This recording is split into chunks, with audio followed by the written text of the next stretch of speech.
কুমিল্লা ৪ আসনে ১০ দলীয় জোটের প্রার্থী হাসনাত আব্দুল্লাহ বলেছেন, যারা দুর্নীতি করে, টেন্ডারবাজি ও মামলাবাজির রাজনীতি করে তাদের বিরুদ্ধে এবার ভোট দিতে হবে। সকালে কুমিল্লার দেবিদ্বার উপজেলার বিভিন্ন এলাকায় উঠান বৈঠকে তিনি এসব কথা বলেন। এখন নেতারা টাকা নিয়ে ভোটারদের পিছনে ঘুরবে, তারপর নির্বাচন হয়ে গেলে জনগণ নেতাদের পিছনে ঘুরবে। জন্ম নিবন্ধন কার্ড, মৃত্যুর সনদ, ইউনিয়ন পরিষদের কোনো সেবাই টাকা ছাড়া হবে না।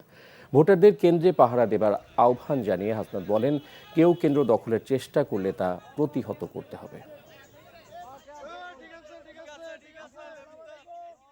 নেতা একদিন ঘুরে আপনার কাছে ১,০০০ টাকার একটা নোট নেয়া, আর ৫ বছর আপনি নেতার কাছে ঘুরেন কত ১,০০০ টাকা নোট নেয়া।